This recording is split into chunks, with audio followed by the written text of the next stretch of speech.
¿Qué tal? Buenas tardes. Les saluda el doctor Bruce Peña. Yo soy médico especialista en Administración y Gestión en Salud. Soy médico auditor y hago también docencia, ¿no? En esta oportunidad tengo entendido que ya han ido avanzando con varios conceptos de temas relacionados a calidad, a atención de calidad y auditoría.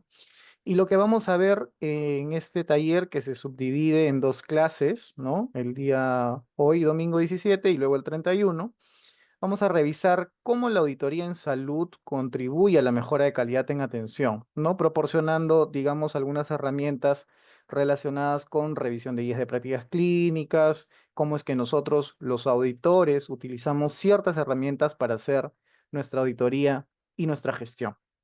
Entonces, em, bueno, ahí yo les coloco un poco de lo que me dedico, a lo que yo vengo haciendo. He tenido la oportunidad de hacer en varias ocasiones, bueno, me dedico a hacer auditoría financiera, pero también hago auditoría concurrente. Entonces, muchas de las herramientas que les voy a ir mostrando son parte de lo que sí se aplica, ¿no? Terminamos a veces nuestros diplomados como auditores en cualquier especialidad, ¿no? O en cualquier rubro, enfermería, obstetricia, medicina, y todas las profesiones de la salud contribuyen de cierta manera, ¿no? Para hacer auditorías. Entonces, el personal de enfermería tiene bien claro, por ejemplo, cómo es que debería de abordar un Cardex, ¿no? Que quizá el médico no tiene mucha expertise realizándolo, porque no es su parte operativa. Entonces, esas cosas son importantes alinearlo porque como auditores, cuando se desempeñen, pues les va a servir bastante tener ciertas herramientas. Entonces, vamos empezando con nuestra primera diapositiva que se enmarca todo lo relacionado al tema normativo, está enmarcado en esta norma técnica. Esta es una norma técnica, si bien es cierto, es del 2016, es la que está vigente, es la 029, ¿no? Y esta norma técnica pues deroga normas anteriores relacionadas. Entonces, esta es la última norma con la que nosotros nos guiamos en base al marco normativo, ¿no? Y en el 2016 pues se actualiza esta norma de auditoría de calidad de atención y el marco legal es el que le da fundamento a lo que vamos a ir viendo en el transcurso de la clase, ¿no? Es importante recordar que este marco ya tiene un consolidado, digamos, de las normas derogadas anteriormente a la presentación del mismo. Entonces, vamos a ir revisando muy someramente. Es importante ver que se aprueba, pues, en el artículo 1 y la derogación de la resolución con el artículo 4. ¿Ya? Dentro de lo que estamos objetando de esta normativa, que es lo que nos presenta, digamos, para que nosotros tengamos más idea, es que menciona que la auditoría de la calidad en salud lo vamos a definir nosotros como todo un proceso sistemático y continuo. ¿Para qué? Para evaluar la calidad de atención, que vamos a comparar lo que nosotros observamos versus lo que nosotros esperamos, ¿no? Entonces, la auditoría en salud, ¿qué es lo que busca? Busca de alguna forma identificar brechas entre lo que se hizo y lo que debió hacerse, ¿no?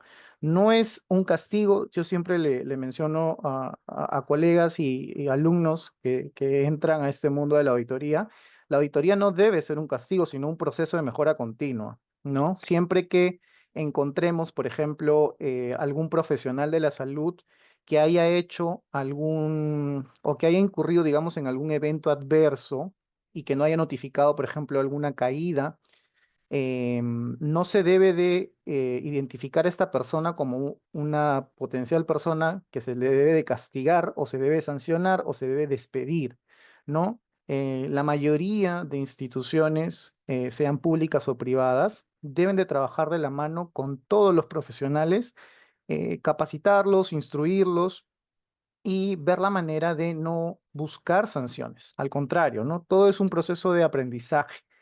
Y les comento, justo yo estuve en un curso internacional, he estado en Chile y Miami hasta el mes pasado, y hablábamos de esto, hablábamos de la cultura de reporte, ¿no? En Perú no tenemos esta cultura de reporte, no tenemos, digamos, por el miedo al que nos castiguen, por el miedo al que dirán, por el miedo a que otras personas puedan hablar de que hicimos una mala labor como profesionales, no reportamos. Entonces, si ustedes revisan en sus propias instituciones, por ejemplo, yo he revisado bastante sobre el tema de caídas, no hay cultura de reporte, ni siquiera a nivel de instituciones privadas, sin mencionar cuáles, pero no tenemos ese chip en la cabeza, ¿no? Ahí están algunas clínicas acreditadas con Joint Commission que sí tienen esta cultura de reporte porque han hecho todo un sistema de acreditación. Entonces tienen formatos, tienen sistemas donde se registran, pero a nivel nosotros de Ministerio de Salud no tenemos eso, ¿no? Tengo entendido que eSalud maneja su sistema. Si hay alguien de aquí de salud, probablemente me dirá, sí, doctor, si hay algunos sistemas de reporte. Sin embargo, yo hablo a nivel general, a nivel país, pues esa cultura de reporte no existe. No, no existe, no hay, ¿no? Tenemos una gran falencia, lo repito siempre en las clases, y es que no tenemos una dirección de calidad a nivel Ministerio de Salud. Eso es un déficit para nosotros, es un talón de Aquiles, porque se pierde importancia como las demás direcciones que tiene el MINSA y solamente funciona una oficina, una unidad funcional, ¿no? De la gestión de la calidad. Entonces, si lo comparan con otros países, cercano nada más Chile, que tiene su dirección de calidad, ellos sí manejan indicadores en su sistema, tienen una página web donde pueden hacer, digamos, comparativos de reportes de riesgos de medicamentos, de riesgos de caídas, etcétera, ¿no? Y algunos indicadores que pueden comparar entre organizaciones de salud. Pero bueno, nosotros todavía estamos, digamos, en pañales respecto a eso, nos está faltando bastante hincapié en temas de calidad, pero es para que, digamos, de manera general, lo que han podido ver en sus instituciones, que quizá no hay esta cultura de reporte o las auditorías las consideran punitivas, pues eso pasa a nivel general, ¿no? Pasa en casi todas las instituciones. Entonces, esta auditoría de calidad en salud lo que va a implicar es realizar una serie de evaluaciones y seguimiento de procesos que se consideren prioritarios, ¿no? Prioritarios respecto a la atención, respecto al flujo en el que el paciente, por ejemplo, llevó a un consultorio, ¿no? Todo ese proceso está inmerso en lo que es la auditoría de calidad en salud. En comparación entre lo que vamos a observar y lo que nosotros esperamos de calidad, ¿no? A veces salen jefes de establecimiento, directores de las DIRIS, DIRESAS, etcétera, a mencionar, sí, estamos contribuyendo con la calidad en salud, pero al final, pues este señor, este paciente de casi 80 años, estuvo haciendo una cola de 20, 30 minutos antes de las 5 de la mañana o desde las 5 de la mañana esperando un turno, y eso también se mide como calidad de atención. Entonces es importante considerar varias cosas, ¿no? La calidad va de la mano con la gestión, sí, con la gestión eficiente, con el tema relacionado a la atención y sobre todo la mejora continua. Pero vuelvo a repetir, para llegar a un mejor mecanismo, a un mejor proceso de mejora continua, lo que nosotros tenemos que hacer es instaurar una mejor cultura de reporte y quitar el chip de los profesionales de la salud que las auditorías tienen carácter punitivo. Yo cuando voy a las clínicas a hacer concurrencias, auditorías de concurrencia, y hay un evento, digamos, por ejemplo, un evento adverso, ¿no? Yo no busco ejercer algún tipo de sanción o decir que es algo punitivo contra la clínica, ¿no? El tema de sanciones y demás lo ve estrictamente su salud. Pero como auditores, nosotros lo que tenemos que hacer es exponer los datos objetivos y hacer un análisis objetivo de la historia clínica, de lo que revisemos, ¿no? No podemos poner ideas subjetivas, me pareció que debieron hacer esto, o yo tengo una idea y el médico que lo atendió tiene otra forma de tratar al paciente. Entonces yo no debería de ir contra lo que el médico ha tratado. Si en la guía de práctica clínica menciona que para un resfrío común yo le tengo que dar paracetamol y de repente ibuprofeno y el médico le da otro medicamento porque se ha hecho una capacitación, etcétera, y la guía no lo menciona, pues él tendrá que sustentar por qué se le ha dado algo distinto a lo que la guía nos presenta. Me podrán decir, doctor, las guías del Ministerio de Salud están desfasadas. Sí es cierto, la mayoría de las guías no están actualizadas. Por eso es que las instituciones de tercer nivel deben de hacer sus propias guías de práctica clínica, porque son centros especializados. Si bien no todas la tienen, algunas adaptan las guías del Ministerio de Salud y las modifican. En clínicas, yo he tenido la oportunidad de trabajar casi 6 años en una clínica privada y en clínicas se busca modificar y actualizar con frecuencia una guía de práctica clínica, porque a veces salen nuevos tratamientos, a nuevos flujos de atención y todo en pro de la mejora del paciente. Entonces, es importante que guiemos eso, ¿no? Como auditores, nosotros vemos la parte objetiva y nuestro informe debe ser objetivo, no subjetivo. Nosotros nos basamos en lo que dice la guía, en lo que diga un protocolo y cualquier documento que nos facilite, digamos, tomar un mejor accionar como auditores, ¿no? Y tenemos también que en esta auditoría de la calidad de atención, pues hay una propuesta de implementación de recomendaciones tendientes a corregir desviaciones detectadas y el seguimiento de las mismas, ¿no? Entonces, como les digo, nosotros hacemos recomendaciones en base a nuestros hallazgos y las recomendaciones no son subjetivas, tienen un fundamento técnico, son objetivas, ¿no? Según la norma técnica tal, en la página tal, el tratamiento debe ser así. Según el artículo tal, mencionan que el paciente tiene estos derechos, etcétera, ¿no? Entonces, somos bien objetivos. Como auditores tenemos que pensar en ser objetivos, más que subjetivos. Hay unos términos que también nos mencionan en esta normativa, en esta norma técnica, que son importantes de conocer, perdón, porque están relacionados con los tipos de auditoría. Entonces, nosotros tenemos distintos tipos de auditoría: auditoría interna, auditoría externa, tenemos auditorías de caso, ¿no? Y cada una tiene un enfoque distinto. Entonces, em, la auditoría de caso es particular, ¿no? Se aplica en un incidente clínico con un daño que nosotros evidenciamos que sea real o potencial al paciente.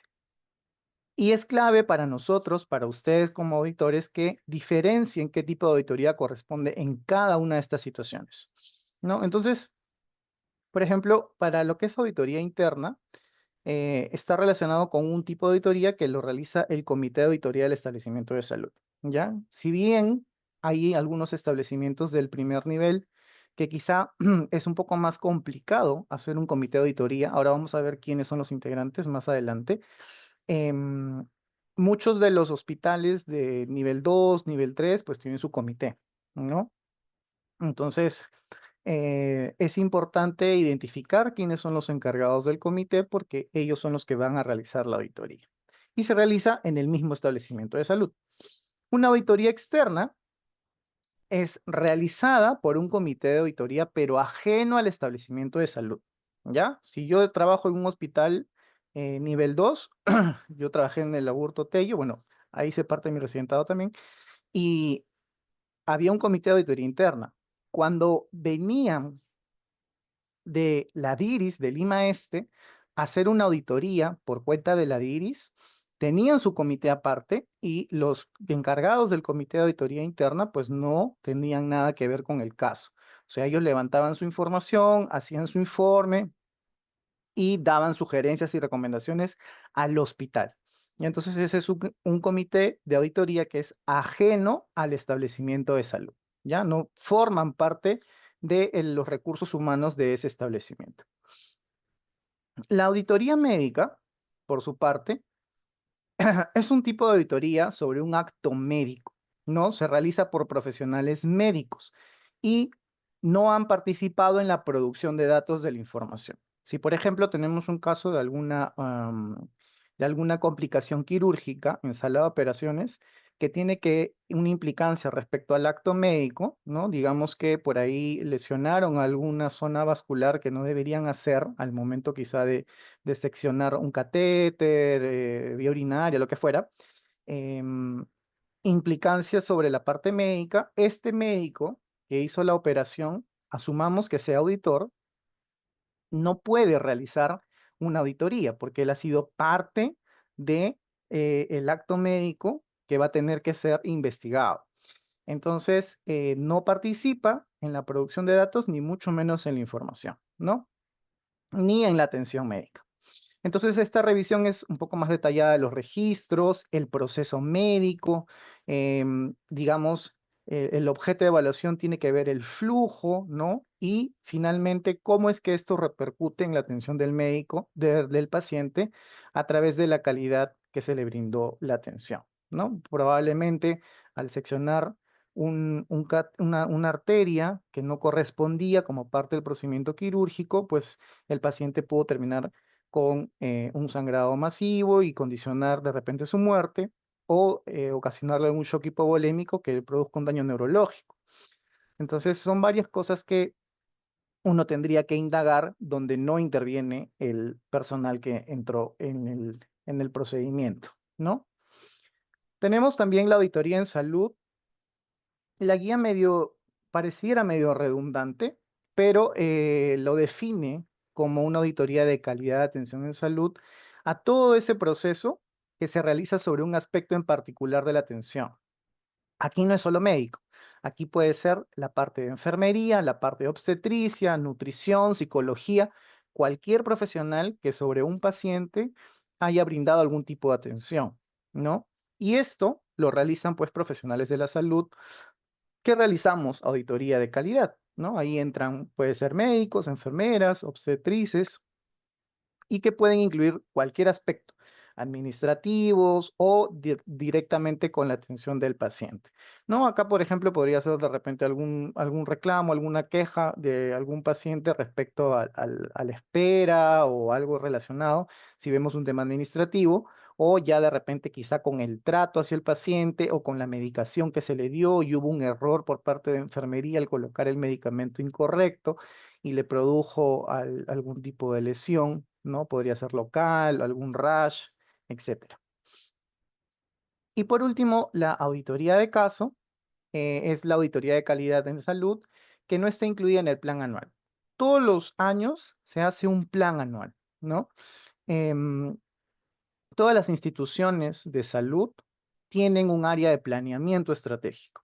Y en esta área de planeamiento recopilan planes de otras subáreas. Entonces, la oficina de calidad o la jefatura de calidad o el departamento de calidad, como cada uno de ustedes lo tenga en sus instituciones, elabora un plan. Y en este plan se especifica todo lo que se va a hacer durante el año, incluyendo algunas auditorías concurrentes, ¿no? Yo, por ejemplo, tengo que ir a consultorio externo, hospitalización, emergencias, UCI, revisar las historias clínicas y ver si es que los formatos, la forma en la que ha escrito el médico o la enfermera, em, el uso de los tiempos, el uso de las horas, el no uso de abreviaciones y todo eso es correcto. Entonces, eso se planifica, se hace un plan. Dependiendo de cada institución, pues algunos tendrán mayores auditorías, otros menores, etcétera, ¿no? Entonces, dentro de este plan, pues no está incluida este tipo de auditoría de la calidad de atención en salud. Y esto surge porque sale a través de un incidente que puede ser clínico, ¿no? Algún evento adverso podría ser o un daño que se le haya producido al paciente directamente que genere que haya algún problema con la atención del paciente. A ver, discúlpenme un segundito que...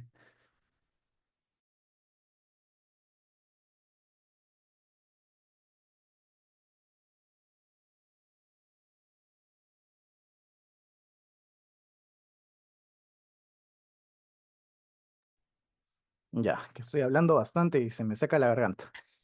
Bueno, entonces, no está incluido en el plan anual este tipo de auditorías de la calidad de atención, ¿no? Como les mencionaba, Las auditorías de caso suelen venir o devenir de algún incidente clínico.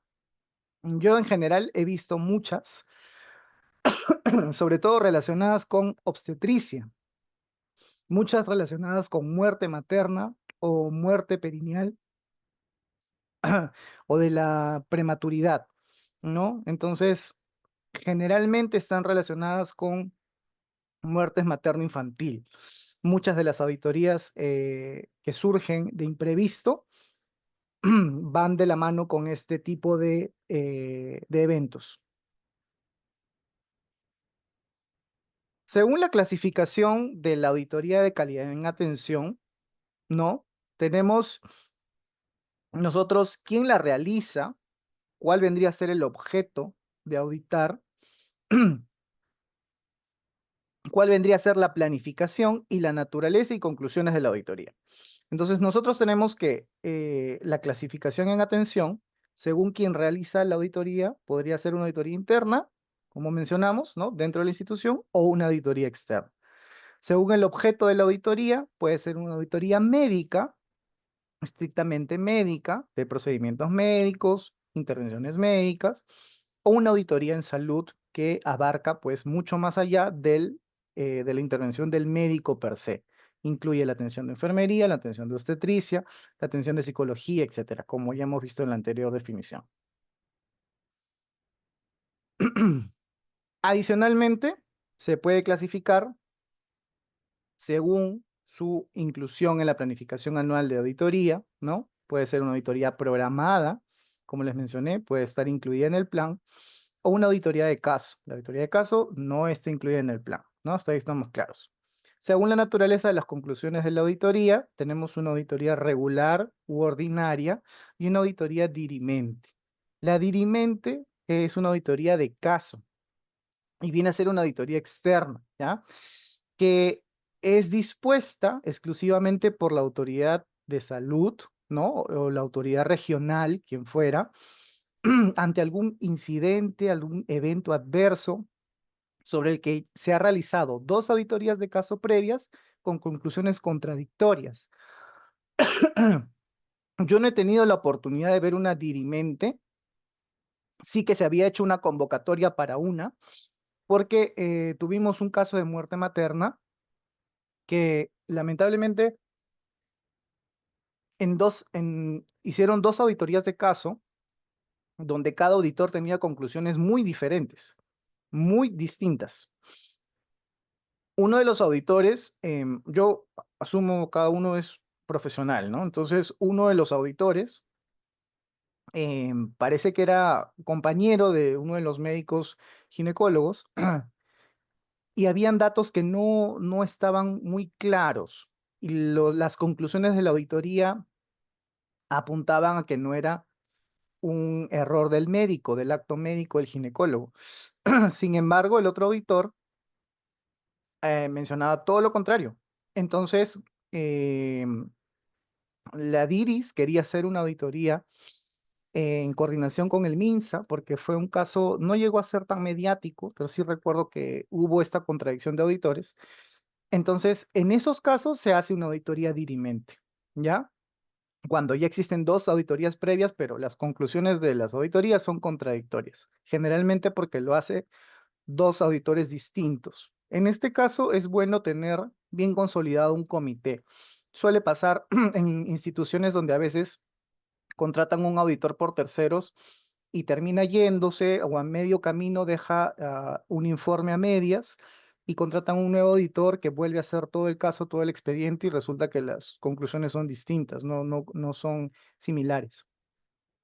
Pero bueno, eso es para que tengamos en cuenta cuál es la definición y que existe una naturaleza de conclusiones de auditoría, ¿no? Como está en sus disposiciones generales.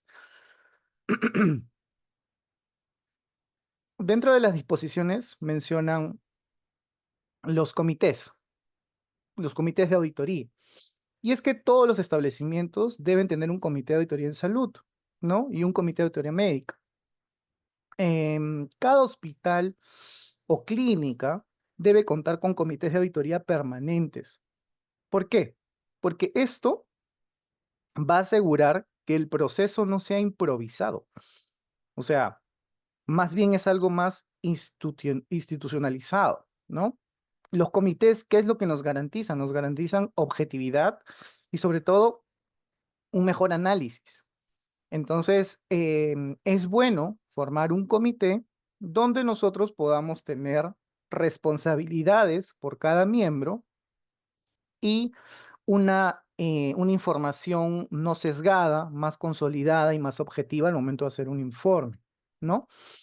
Tenemos dentro de la conformación del comité, pues, que está integrado por 3 miembros, ¿no? Un presidente, un secretario de actas y uno o más vocales.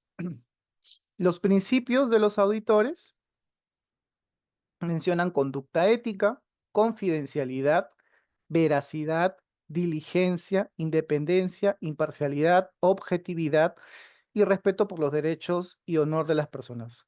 Todos son importantes, todos, pero como les vuelvo a repetir, los auditores tenemos que ser objetivos. No puedo poner lo que yo creo, no puedo expresar mis emociones, por más que un caso sea, digamos, sea impactante emocionalmente para mí, y de alguna forma yo diga, me parece que lo que hizo estuvo mal, lo puedo pensar, lo puedo meditar, sin embargo no lo puedo escribir, no lo puedo plasmar en un documento técnico. Entonces, seamos muy objetivos al momento de hacer nuestras auditorías.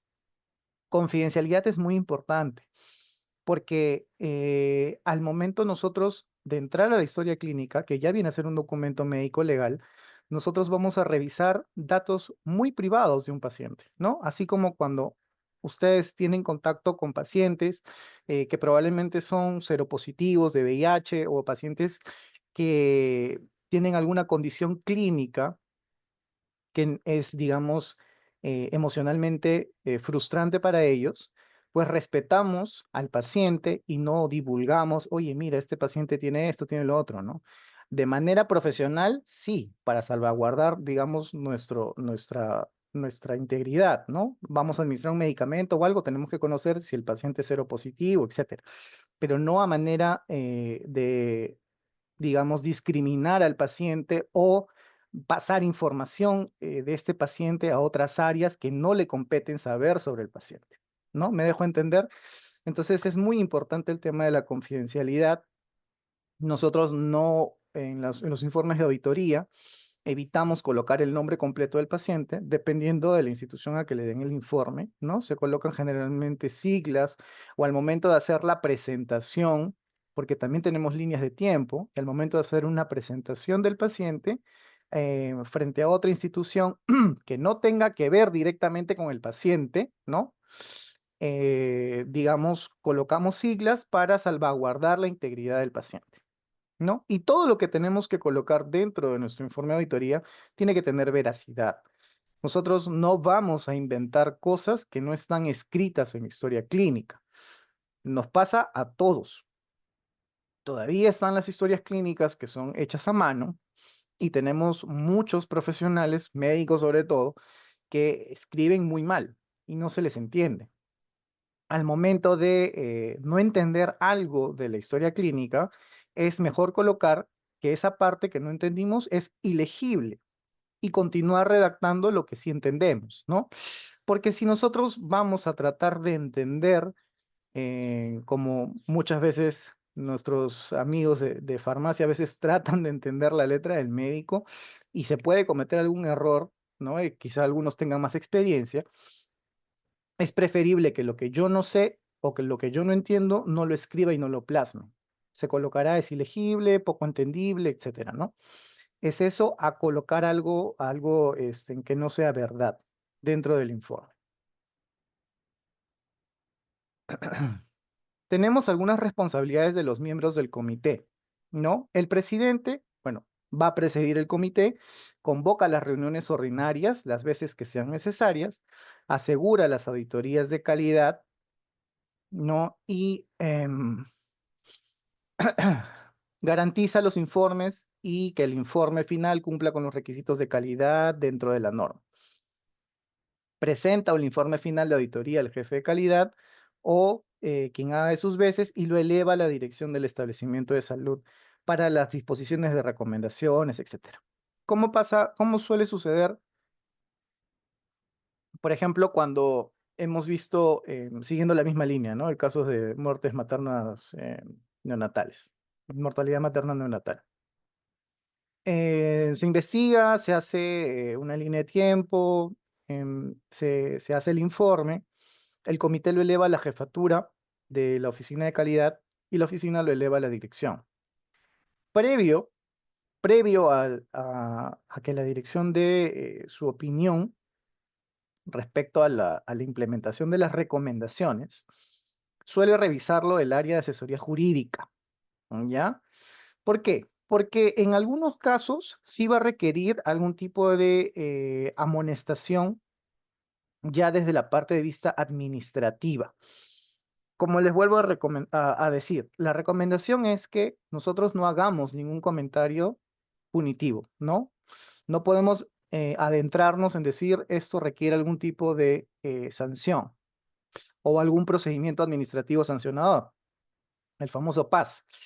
Nosotros simplemente damos una opinión objetiva y damos recomendaciones respecto a la opinión objetiva que se dio, ¿no? Entonces, el director, en concordancia con asesoría jurídica, si es que el caso ha sido algo severo y digamos que el médico ha hecho una falta dentro de su contrato, pues tiene la potestad de adaptar el informe de auditoría a asesoría jurídica, consignando observaciones adicionales desde el área de asesoría jurídica, no desde calidad. Y ellos son los que pueden hacer la implementación de algún tipo de sanción administrativa. Ya si vamos, por ejemplo, a hablar de negligencias, o alguna imprudencia médica, ¿no? El área sancionador le corresponde a su salud y quizá en concordancia con el Ministerio de Salud investigar el caso. Entonces, ahí también, de la mano con el colegio médico, con el área de deontología, pues se verá pues cuál ha sido la implicancia del médico y si es que va a tener algún tipo de sanción, no solo administrativa, sino en este caso también civil o penal, ¿no? Entonces, puede ser desde una amonestación hasta una incapacidad para que el médico pueda ejercer su cargo de médico durante un año, 2 años, no sé. Entonces, depende del caso, ¿no? Pero nosotros solamente hacemos el informe completamente objetivo, sin mencionar en las recomendaciones ningún tipo de sanción. El secretario dentro de este comité mantiene actualizado todos los registros, ¿no? Del archivo de auditoría y de calidad de atención. Tiene la custodia y el registro de actas del comité. Eso sí, una sugerencia en general, ¿ya? Todas las reuniones que hagan, sean virtuales o presenciales, siempre hagan un acta, porque eso va de alguna forma a ayudarles a tener una mejor gestión. No estoy hablando solo en términos de calidad. Hablo en términos generales y probablemente administrativos. Ya siempre es bueno tener un acta de cualquier reunión, por mínima que fuera. Y en este caso, pues la guía, la norma, nos está mencionando que los comités de calidad, pues también deberían de tener un libro de actas. Y esto lo va a custodiar el secretario. Entonces, el secretario pues también va a velar por la integridad, la seguridad y confidencialidad de las historias clínicas, ¿no? De toda la documentación adicional que se pueda generar, porque hay algunos establecimientos u hospitales que quizá tengan la historia clínica en archivo o tengan las historias separadas, ¿no? Una es de un año, la otra es de otro año, hace como 6, 7 años y sacan todas las historias clínicas y probablemente tengan algunos informes de radiografías, ecografías en el sistema, o haya que ir al mismo centro de imágenes a recopilar esa información. Entonces, hablo de los hospitales que no están todavía interoperables, ¿no? Que no es tan fácil obtener mucha información, entonces hay que ir de un lado a otro. Eso puede pasar. En el primer nivel también quizá pueda pasar. Entonces, es la persona que recaba toda esa información, que asegura, mejor dicho, que no se vaya a perder ningún papel ni ninguna información importante, es el secretario. velar por la organización, la codificación, la custodia de todos estos papeles y cualquier otro cargo que pueda designar el presidente, ¿no? Cualquier otra función. El vocal o los vocales van a ayudar a asegurar la integridad y seguridad y confidencialidad de las historias clínicas y todos los documentos que se generen, ¿no? Cualquier otra función que el presidente del comité pueda asignar. En mi experiencia, no siempre se ha cumplido de que estén los tres personas, presidente, secretario y vocal. A veces hay una o dos personas que cumplen todas las funciones, porque no hay demasiados recursos humanos a nivel de todas las instituciones, ¿no? Entonces, lo importante es que existan responsables. La norma nos establece cuáles son las responsabilidades y cuál es el equipo mínimo que debería de existir. Entonces, en la medida de lo posible, se debe designar a alguien que sea encargado de cada cosa, ¿no? Tenemos unas etapas de la auditoría, y es que las etapas de la auditoría se dividen en planeamiento, en ejecución, elaboración de informe, implementar recomendaciones y seguimiento de las recomendaciones, ¿no? Entonces, digamos, esta recopilación de información que nosotros hacemos respecto a un caso específico, tiene una estructura, una secuencia, ¿no? Nosotros planificamos, ejecutamos y elaboramos un informe para luego, en base a ese informe, recién hacer recomendaciones y posterior a ello, el seguimiento de estas recomendaciones o de la implementación de las recomendaciones, ¿no? Ver si es que han cumplido con lo que hemos mencionado. Entonces, tenemos que el planeamiento, ¿no? Es obtener toda esta información del proceso, ¿no? La organización, normas, por ahí planes, algún programa, etcétera, relacionado a la atención del paciente, del caso específico que se va a auditar. Obtenemos información sobre todas las auditorías de caso, definimos los criterios de auditoría a utilizar, guías de práctica clínica, manuales y demás. Elaboramos documentos de trabajo, ¿no? Nuestro plan de trabajo, un checklist podemos hacer también y algún otro criterio que veamos necesario. Y establecemos un cronograma de trabajo. Cuando pasamos a la fase de ejecución, ya viene a ver cómo nosotros vamos a revisar esta información y verificar datos. Hacemos un análisis, una discusión, ¿no? Se evalúa la historia clínica, se revisa, vemos todo lo que podemos encontrar y con la información que podamos obtener, vamos a hacer una lista de no conformidades, ¿no? Ahora más adelante les voy a explicar a qué se refiere. Y comunicamos las no conformidades auditadas, ¿no? En el caso que sea pertinente, con la finalidad de que podamos tener más información respecto a los descargos. Cuando, por ejemplo, en una auditoría y nosotros vamos, digamos, al departamento, otra vez estamos agarrando a los pobres ginecólogos, pero es donde más hay reportes. Vamos al departamento de ginecología y resulta pues que queremos corroborar, o mejor dicho, indagar por qué ha ocurrido una muerte materna, ¿no? Entonces, quizá algunos de los ginecólogos pueden hacer su descargo. Quiere decir, ginecólogo 1 y ginecólogo 2 que atendieron una cesárea, van a escribir qué es lo que pasó con horas, con fecha y con su propia apreciación. A veces es importante tener el descargo de los médicos porque con eso podemos hacer algún tipo de task con task con la historia clínica, ¿no? Hacemos un matching entre lo que ellos pueden narrar y con los hechos que la historia clínica registra. Porque pasa a veces que los médicos se ponen de acuerdo, pero no todo el personal se pone de acuerdo, y cuando revisan las horas que coloca, por ejemplo, la enfermera instrumentista, no coinciden con las horas de la hoja de reporte de operaciones y con las que los médicos colocan en su descargo. Entonces, es como que no hay congruencia, ¿no? Debería ser congruente. Y nosotros nos debemos basar mucho en lo que está puesto en la historia clínica. Porque el médico puede decir tal o cual hora, pero si no lo colocó en la historia clínica es como una fotografía del momento. No debería ser vulnerada ni dañada con liquid paper ni nada, ¿no? Por último, podemos tachar y corregir al costado. Pero esa historia clínica nos da a nosotros los datos, digamos, veraces de lo que pudo haber sucedido. Y los descargos complementan a la historia clínica para que nosotros tengamos, digamos, una idea más ampliada, ¿no? Del punto de vista de los que estén implicados.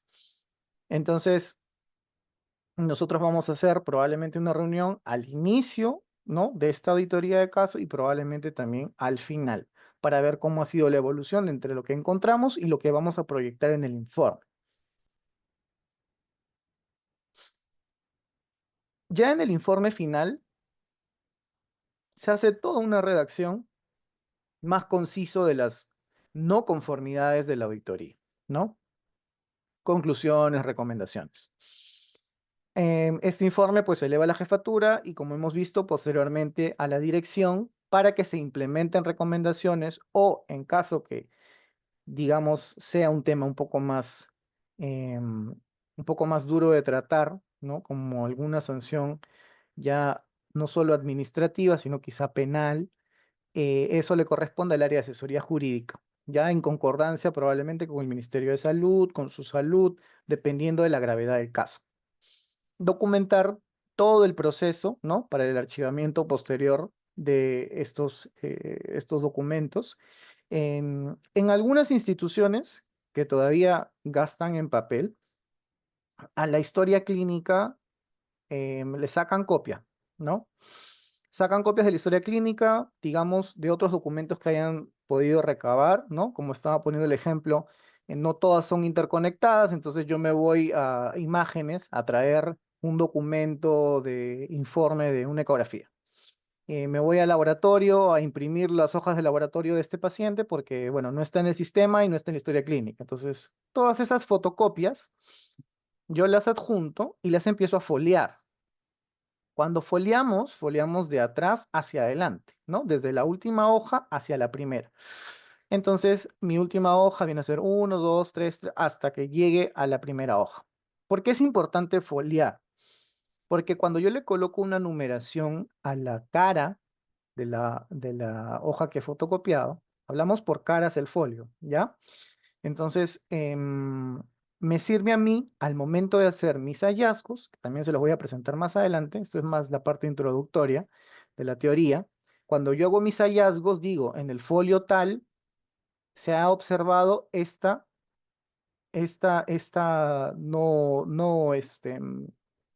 no conformidad, ¿no? Entonces, yo he encontrado que en el folio 5 no estoy conforme respecto a esto. ¿Por qué? Porque según la norma de salud, pues debería ser el tratamiento de esta forma. Según la guía de práctica clínica, se debería haber realizado de esta manera, ¿no? Según el documento técnico tal, establece que el flujo es así, ¿no? Entonces, es importante foliar nuestro documento. Y la implementación de recomendaciones como diseñar, aprobar, ejecutar en conjunto acciones preventivas y correctivas, ¿no? Esto ya va más ligado a las recomendaciones que yo puedo hacer em, como parte del comité de auditoría, como auditor.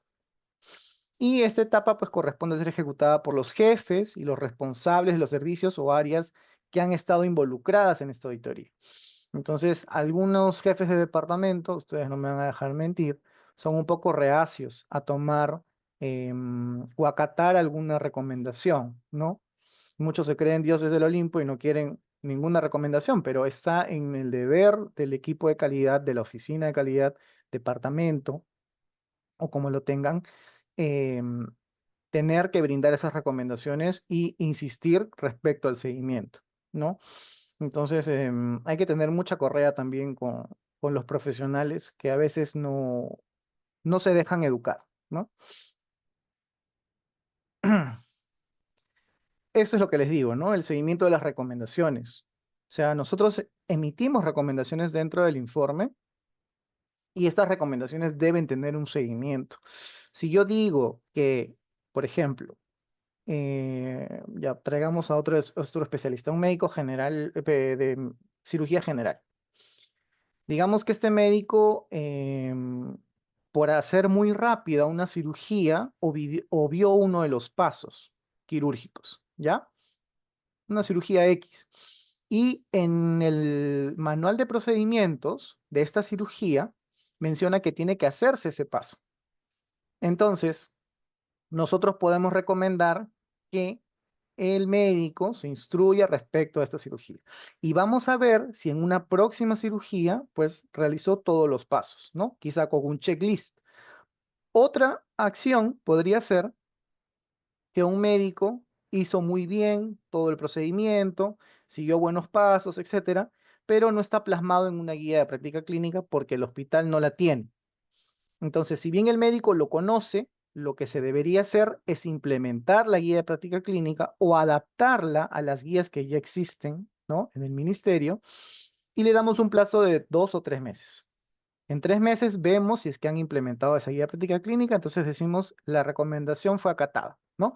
Entonces, ese es el seguimiento dentro de lo que son las recomendaciones.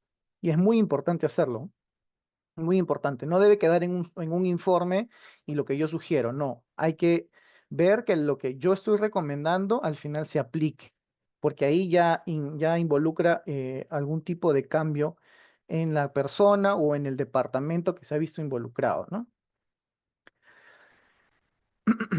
Las auditorías programadas, por lo general, pueden estar relacionadas con defunciones con problemas diagnósticos o algún diagnóstico definitivo, ¿no? Pacientes que tienen estancias prolongadas, que están más de 20 días.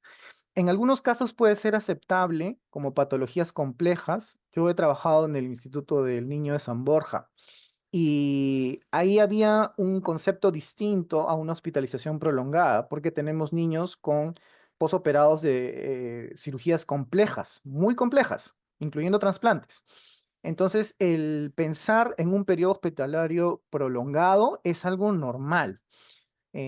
¿Por qué? Porque es un instituto que ve cirugías complejas. Entonces, yo no opero un apéndice simple, opero un trasplante, ¿no? Un donante de progenitores hematopoyéticos. Entonces, son cirugías que de por sí generan prolongada estancia. Sin embargo, todo paciente que mantiene una estancia prolongada, pues tiene mayor riesgo de infección intrahospitalaria, ¿no? Infecciones de catéter, etcétera. Entonces, sí es bueno realizar alguna auditoría programada en estos pacientes, ir revisando la historia clínica, los medicamentos, etcétera. Reintervenciones quirúrgicas, ¿no? No es usual que intervengamos quirúrgicamente a un paciente por el mismo tipo de cirugía o una cirugía relacionada 2, 3 veces. ¿Qué está pasando? En la primera cirugía lo operó de repente un residente y en la segunda cirugía lo operó un residente ya saliente, un R3, o un médico que recién estaba sacando, porque ha pasado también y pasa que el residente pues termina sus 3, 4 años de residentado médico y trabaja en el hospital, pero no ha sacado su RNE. Eso es una falta grave. Tú no puedes atender sin tener tu registro nacional de médico especialista. Lo mismo que para auditar. Yo no puedo hacer una auditoría si no tengo mi registro de auditor. Entonces, al sacar, digamos, al tener este inconveniente, ¿no? En la tercera cirugía, ya el equipo de calidad se pone mosca y dice, bueno, vamos a ver qué ha pasado. Indagando, resulta que era el residente y luego el médico que aún no había sacado su título, que no sé, hubo un problema ahí, que trabajó de la mano con el residente y volvieron a operar lo mismo. Entonces, en la tercera cirugía, digamos, se mejora esta condición clínico-quirúrgica porque interviene quizá un médico con mayor experiencia, ¿no? Y nosotros nos enteramos de eso a través de la auditoría. Nos tiene que alertar. Entonces, es importante ese tipo de auditorías programadas. Operaciones necesarias primarias, ¿no? No tanto las iterativas, las primarias las considera la norma, que se pueden hacer auditorías programadas. Evaluación de cumplimiento de funciones obstétrico-neonatales, que lo ven más en el primer nivel de atención. Cumplimientos de controles por etapa de vida, ¿no? Evaluación de cumplimiento de actividades preventivo-promocionales en programas de vacunación. Esas son auditorías que se pueden hacer de forma programada o que, mejor dicho, la normativa nos establece que en ese caso se deberían de hacer. Cuando hablamos de auditorías de caso, va más el caso de mortalidad materno-perinatal. Como les vuelvo a repetir, es lo que yo más he visto, es lo que más hay, inclusive en clínicas también. Ha habido un caso que también tuve la oportunidad de ver, pero el caso fue no la muerte de la mamá, sino de la bebé.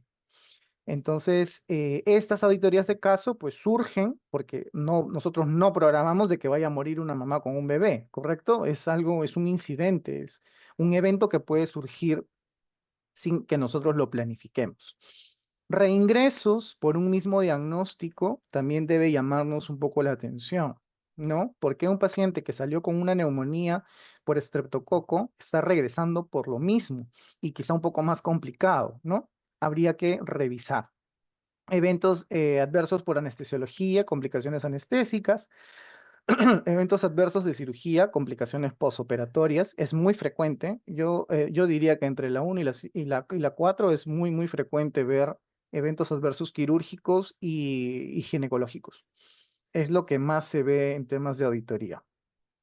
Porque, bueno, si bien toda cirugía tiene riesgos, puede ser un cirujano muy experto, en todas las cirugías pueden tener riesgos, ¿no? Entre infecciones, sangrado o alguna complicación quirúrgica.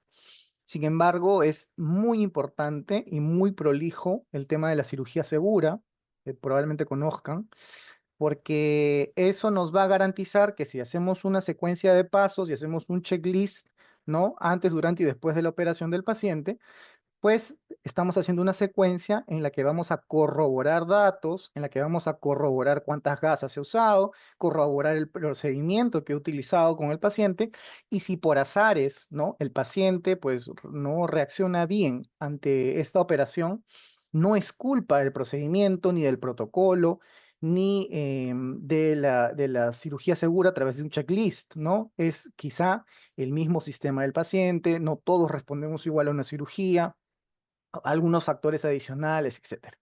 Pero por más que haya habido alguna complicación, pues queda el precedente de que se hizo bien, se hizo una cirugía segura. ¿Ya? La complicación propia del paciente, pues puede ser un evento desencadenado que ya no podemos medir o que quizá no podemos resarcir de una forma tan rápida, ¿no? A diferencia de que si estamos controlando a través de un chequeo, a través de una mejora en el acto quirúrgico, ¿no? Eso es bastante importante. Eventos centinela también como auditorías de caso y cuando ocurre algún hecho que vulnere los derechos de los usuarios de los servicios de salud, ¿no? Independientemente de que genere una queja o denuncia por parte de los familiares o del mismo usuario, del mismo paciente.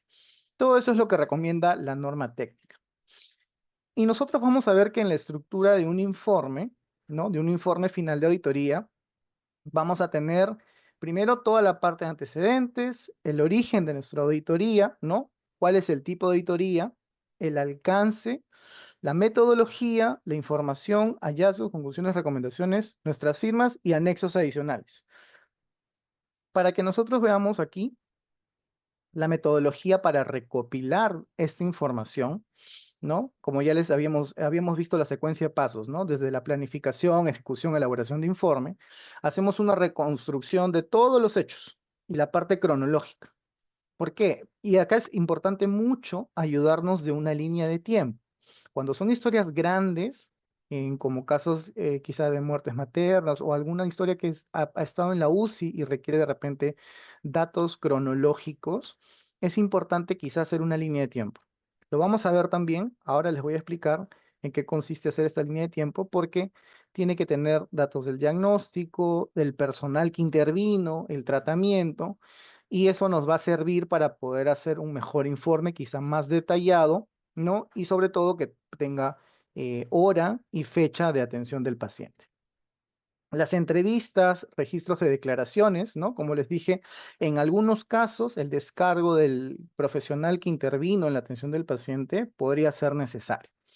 Evaluaciones de la presencia de eventos centinela, evaluaciones del cumplimiento de criterios de acto médico o en la atención de salud, identificando hallazgos y no conformidades. Eso es todo el tema metodológico. Y nosotros al final presentamos, como se puede ver acá, en el anexo 3 de esta norma, menciona cómo nosotros debemos hacer un informe de auditoría de calidad de atención. Entonces, si bien es cierto, inclusive en la institución donde yo trabajo como auditor, manejamos una estructura de informe distinta, siguiendo las pautas de la norma, sí, pero es una estructura de informe diferente, ¿no? Entonces, puede ser adaptable a las instituciones, sí, pero esto es lo que como modelo general establece la norma, cómo es que se debe de consignar, ¿no? Y vemos acá la parte de antecedentes. En antecedentes, nosotros vemos toda la parte cronológica de la atención que se le ha brindado al paciente, ¿no? Hora, fecha, en qué momento se le administró tal o cual cosa. El origen de la auditoría, nosotros debemos decir si es a solicitud del establecimiento, en algunos casos puede ser a solicitud del juez o alguna autoridad competente como su salud, el Ministerio de Salud, etcétera, ¿no? El tipo de auditoría, vemos que puede ser una auditoría de caso, acuérdense que pueden ser auditorías internas, externas, dirimentes, etcétera. El alcance de la auditoría, ¿no? Hay que señalar la delimitación en la que se realiza la auditoría, ¿no? Entonces, la atención que se realizó al paciente tal, en el establecimiento tal, en el día tal, en el servicio tal, ¿no? Departamento de ginecología, departamento de cirugía, etcétera. La metodología que nosotros utilizamos, como les dije, lo normal es que nosotros hagamos una reconstrucción de todos los hechos, una recopilación de información, un análisis de esta información, en algunos casos entrevistas, ¿no? O descargos del personal involucrado y evaluación de cumplimientos de criterios de acto médico o de atención en salud. La información clínica ya viene a ser el resumen de toda la información de las, digamos, de esta historia clínica que hemos revisado del paciente, que incluyen registros asistenciales, registros de estancia hospitalaria, registros de medicación, de administración de otro tipo de, digamos, de intervenciones, ¿no? Como plaquetas o aféresis, ¿no? Y digamos, también informes del personal asistencial o administrativo que pudo haber estado relacionado con la atención del paciente. ¿Correcto? En la parte de hallazgos, nosotros consignamos las no conformidades que vamos a encontrar al momento de hacer la auditoría, ¿no? Esto se lo voy a explicar ahora con un gráfico para que sea mucho más entendible. ¿Ya? Y las conclusiones, nosotros vemos pues las conclusiones relacionadas a la auditoría que acabamos de hacer, ¿no? Entonces, sobre cada conclusión, nosotros vamos a dar una recomendación y al final de las recomendaciones, nosotros vamos a hacer la firma, el sello y el número del colegio profesional de los miembros del comité de auditoría que han participado en este informe. Entonces, para tener un poco más claro el concepto, y que ya hemos estado mencionando desde un inicio, cuando hablamos de hallazgo, se consignan las no conformidades identificadas en la atención que se brinda al paciente, ¿no? O sea, cada hallazgo se redacta, digamos, de una forma en la que se tienen en cuenta tres cosas, que son la sumilla, la condición y el criterio, ¿no? La sumilla es el título de la no conformidad. La sumilla viene a ser redactar este título de la evaluación de la historia clínica. Vamos a verlo con un ejemplo para que quede mucho más claro. La condición ya viene a ser más una descripción narrativa de la no conformidad y el criterio, digámoslo así, es el dispositivo legal, la norma, la disposición que se debe de aplicar respecto a la atención. Es lo que les decía. Cuando seamos objetivos, nosotros trasladamos nuestra mente a esto. Un hallazgo que encontramos en la historia clínica va a tener tres aspectos: la sumilla, la condición y el criterio, ¿no?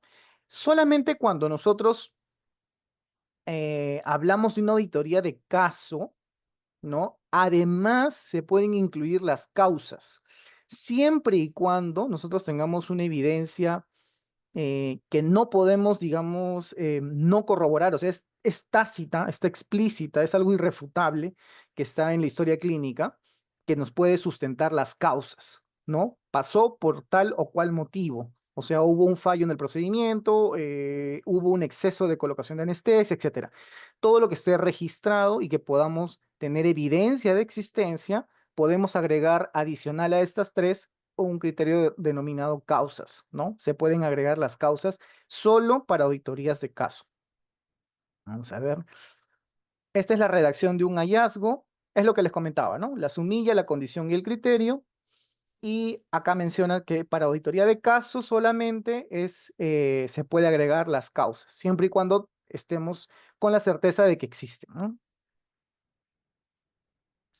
Y vamos al ejemplo para que quede muy claro, ¿ya? Tiene que quedar bastante claro cómo es que yo hago un hallazgo. Entonces, habíamos quedado que son tres criterios importantes, tres condiciones, y la primera se llama sumilla. Entonces, ¿qué es lo que yo encontré en la historia clínica? Yo encontré, como auditor, no se registra la firma y el sello del médico tratante en las notas de evolución en la historia clínica. Entonces, eso no se encuentra en la historia clínica. ¿Cuál es mi condición? Recuerdan que les dije que la historia clínica la foliamos de atrás para adelante por cara y yo encuentro que en los folios 21, 22, 23, 30 y 31 de la historia clínica de la paciente ALJ no se consigna la firma y el sello del médico tratante. Acá está el tema de confidencialidad, ¿correcto? No se visualiza las firmas y los sellos de los médicos, perdón, solo se visualiza las firmas y los sellos de médicos residentes. Que eso es algo muy común también, ¿no? Dejan al médico residente y el médico residente tiene su sello como si el sello del médico residente tuviera validez. No lo tiene.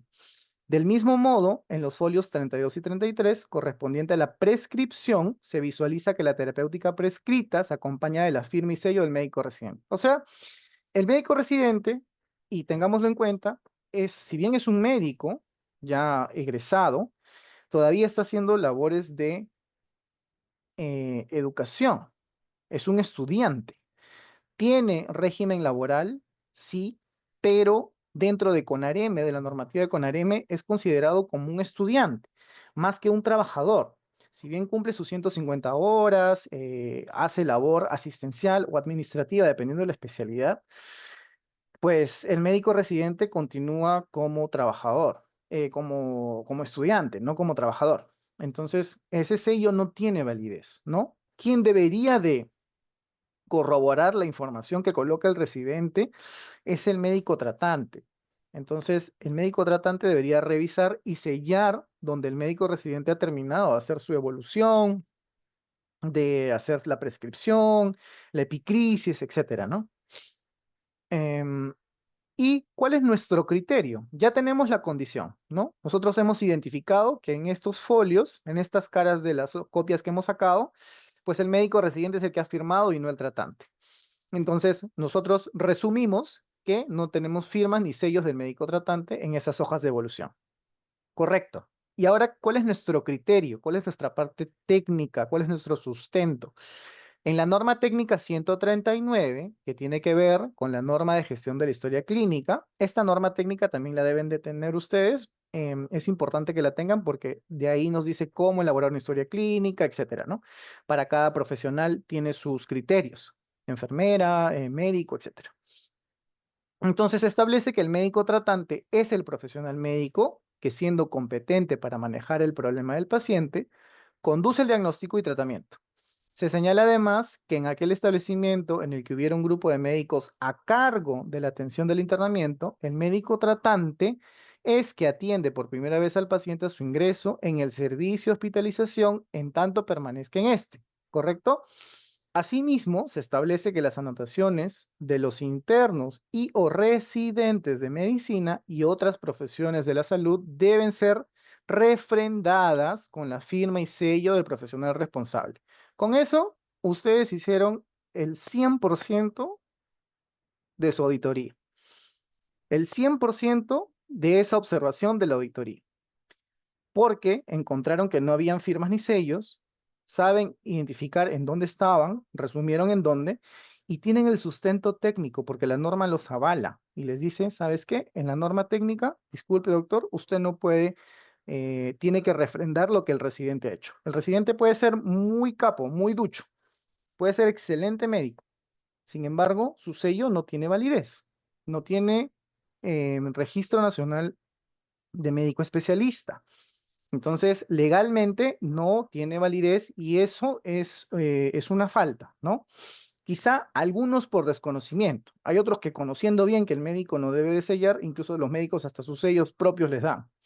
Bueno, esas son otro tipo de sanciones, pero si identificamos esto, lo sustentamos. Y el sustento lo tenemos en la norma técnica. Lo mismo sucede cuando el caso fuera de algún tipo de intervención quirúrgica, donde no siguieron una de las pautas del procedimiento. Entonces, en lugar de citar la norma técnica, citamos la guía de práctica clínica tal, que menciona que uno de los pasos para realizar la cirugía es este y este. Sin embargo, se ha vulnerado el tercer y cuarto paso, que no se ha realizado, ¿no? Entonces, lo importante es que entiendan con este ejemplo cómo es que nosotros tenemos un hallazgo y cuáles son partes del hallazgo, la sumilla, la condición y el criterio, ¿no? Y agregamos causas cuando es una auditoría de caso que tengamos sí o sí hechos tangibles, hechos que podamos corroborar que han generado alguna causa específica en un evento de un paciente. En la conclusión, nosotros vamos a describir todo el resultado final del caso analizado, ¿no? Y esto tiene que ser, pues, coherente con todos los hechos que nosotros vamos a ir narrando y exponer, digamos, una evaluación de la metodología, de los criterios que hemos hecho para poder llegar a estas conclusiones. Entonces, un ejemplo, considerando lo anterior que vimos, ¿no? Considerando el hallazgo del caso del residente, uno de los ejemplos sería, en la historia clínica no se registra la firma y sello del médico tratante de la paciente ALJ durante su estancia en el centro obstétrico y servicio de obstetricia, ¿no? Estamos concluyendo de que no hubo registro del médico tratante, ¿no? Acá ya no hay necesidad de agregar que selló el residente, nada, es una conclusión. Y la recomendación, en base a la conclusión que hemos tenido, nosotros hay que señalar dentro de las recomendaciones qué es lo que va a realizar quien ha hecho digamos, quien ha infringido contra la norma, ¿no? Que podría ser en el caso del médico tratante. ¿Quién lo va a realizar? ¿El médico tratante solo o quizá el jefe de departamento del servicio de obstetricia? Va a capacitar a sus médicos, va a hablar con ellos, ¿no? ¿Y en cuánto tiempo lo va a hacer? Entonces, siempre que hagamos una recomendación, tengan en cuenta estos tres puntos. ¿Quién lo va a realizar? ¿No? ¿Qué es lo que va a hacer? ¿Y en cuánto tiempo lo va a hacer? ¿No? Entonces, siguiendo el mismo ejemplo, vamos a recomendar lo siguiente.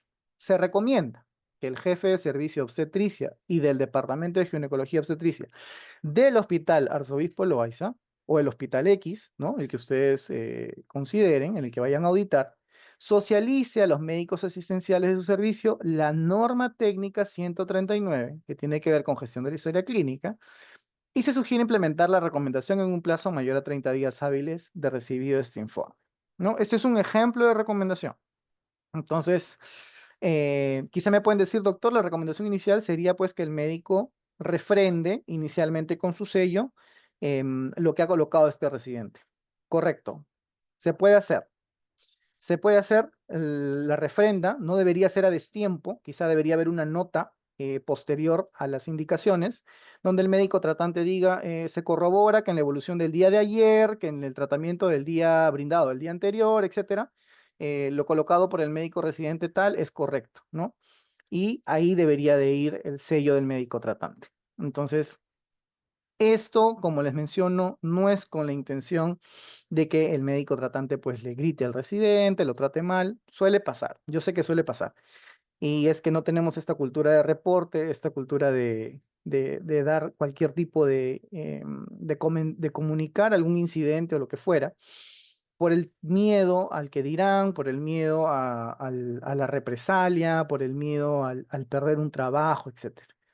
¿No? Entonces, creo que es algo que se debe de ir trabajando en la cultura institucional de cada organización. Eso es un trabajo continuo, es un trabajo arduo y depende de mucho de cada institución, ¿no? Eso es un tema aparte, pero es importante, como les digo, que como auditores tengamos muy clara la idea de que nosotros no ejercemos ningún tipo de sanción.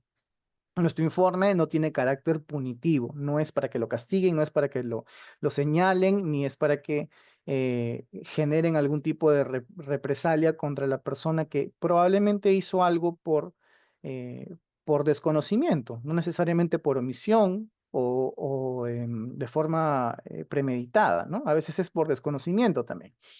Personal nuevo o personal que de repente estuvo un poco estresado y omitió algo. Entonces, son cosas que se deben de corregir y eso es parte de la mejora continua del tratamiento en los pacientes. Hay algo que se debe de hablar también, que son los plazos de auditoría de calidad. Nosotros no es que hagamos un informe y lo presentamos cuando querramos, ¿no?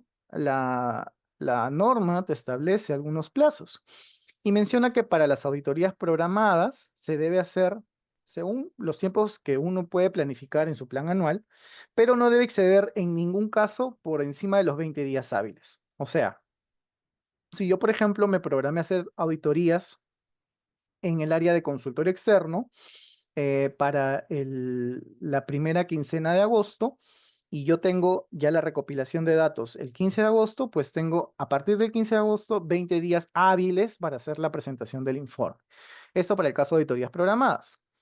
Y las auditorías de caso no pueden exceder los plazos de 10 días hábiles cuando es una auditoría interna, o sea, del mismo hospital, de la misma institución donde trabajen, o de 15 días hábiles cuando se trata de auditoría externa, ¿no? La DIRIS, la DIRESA, su salud, por ejemplo, ¿no? ¿Ya? Y cuando el informe final de una auditoría de caso sea rechazado, el comité dispone de 5 días hábiles adicionales por una sola vez para que lo puedan reformular. En algunos casos va a depender un poco de la autoridad sanitaria si es que considera que el informe es pertinente o no, lo rechaza por X motivos. No he visto algo particular de esto, no he tenido la oportunidad de tener algún tipo de rechazo a sus informes, pero sí puede pasar y la norma te especifica que el comité pues va a tener 5 días hábiles adicionales, solo una sola vez, una única vez, para que puedan reformular este informe, ¿no? En el caso de realizar una auditoría dirimente, pues son 15 días hábiles para emitir y presentar el informe sobre la auditoría de caso que lo convoca, ¿no? Entonces, es importante, digamos, que tengamos en cuenta cuáles son los plazos para presentar cada una de estas auditorías que hemos ido viendo, ¿no? Entonces, en lo que concierne a las auditorías de registro de medicina, enfermería, obstetricia, nosotros tenemos que entrar en conceptos de que la auditoría de gestión clínica, ¿no? La auditoría sanitaria, si quieren llamarlo así, se aplica a todos los establecimientos de salud. Todos, ¿ah? Primero, segundo y tercer nivel. Todos deberíamos de tener capacidad de generar auditorías para consultas, para atenciones en tópico, para CRED, ¿no? Como hemos visto. Entonces, se debe de realizar auditorías con el sentido no de buscar culpables, buscar errores, sino al contrario, de mejorar la calidad de atención. Porque al final la auditoría lo que quiere llevar de la mano es que al paciente que ingresa a ese consultorio y que posteriormente se vaya a aplicar algún inyectable en tópico, pues no haya habido ninguna pérdida en el flujo de atención, ninguna pérdida relacionada a la administración del medicamento, ningún error involucrado. Y eso es calidad. Al final, eso es calidad de atención brindada, ¿no? Y este enfoque, pues, nos hace, digamos, que nosotros ofrezcamos con mejor determinación nuestros servicios de salud, ¿no? Y un servicio de salud incluye desde que el paciente está esperando en la cola, como el ejemplo inicial que les decía del adulto mayor que espera desde las 5 de la mañana un cupo para tener una consulta, ¿no? Ahí ya el tema de cero colas y todo lo demás que probablemente han visto durante sus clases a veces no siempre se respeta, ¿no? Y al final el que genera una incomodidad viene a ser en el usuario, en este adulto mayor que puede esperar en el frío, etcétera, ¿no? Conocemos la realidad del país, no hay que estar ciegos para saber de que tenemos un primer nivel muy descuidado por nuestras autoridades, muy descuidado en equipamiento, en infraestructura. Entonces, en la medida de lo posible, pues con las carencias que existen, se puede ejercer calidad de atención. Y para dar una mejor calidad de atención, pues necesitamos hacer auditorías, ¿no? Para ver en qué estamos fallando. Y esa falla, jamás considerarla como si fuera algo negativo. Al contrario, hay que reforzar conductas positivas para evitar continuar en ese error, ¿no? Entonces, nosotros, dentro de esta auditoría de gestión clínica, vamos a tener evaluaciones de calidad de registros asistenciales para ver cuántos cumplen quizá la norma técnica, ¿no? De la historia clínica. Esa norma de historia clínica, como les vuelvo a repetir, ahora les voy a pasar la resolución, ahí creo que la tengo en una diapositiva.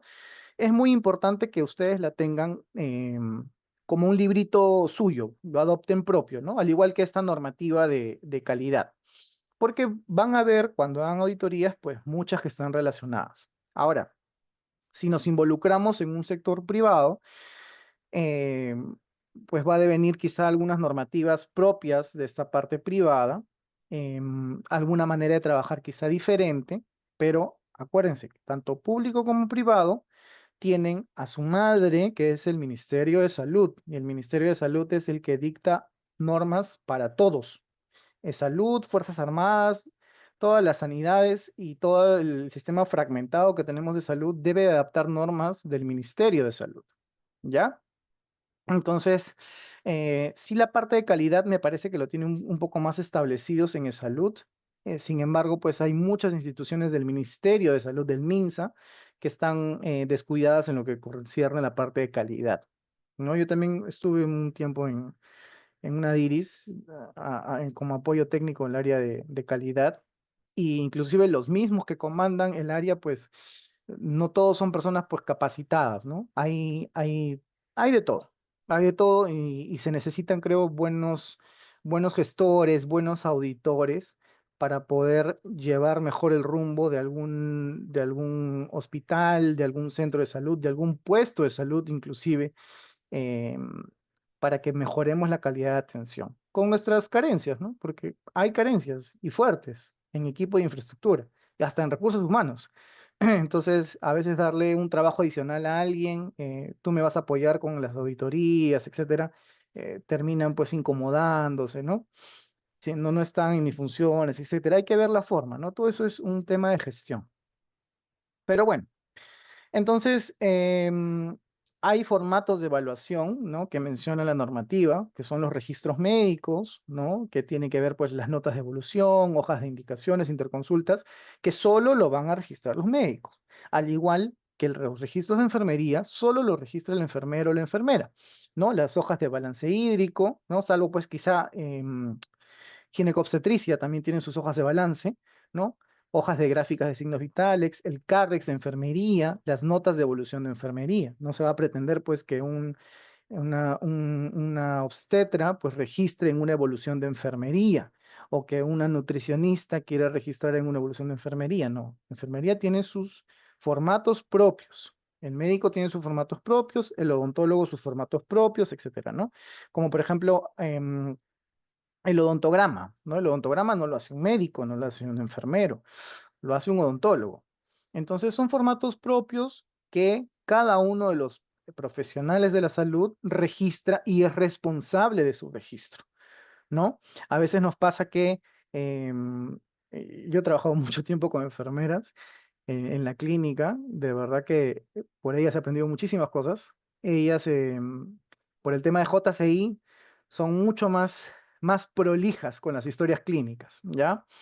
Y recuerdo muy bien que las mismas licenciadas a varios médicos grandes, ya mayores, ¿no? Les decían, mire, doctor, está en su hoja de evolución, no han puesto fecha, no ha puesto hora.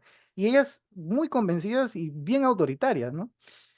Y conversando le decía a las licenciadas, bueno, pero no es su trabajo velar por lo que diga el médico, ¿no? Y las licenciadas se reían y me decían, no, doctor, es que tiene que ser así. Si queremos acreditar, pues todos tenemos que estar en la misma línea. Y está bien.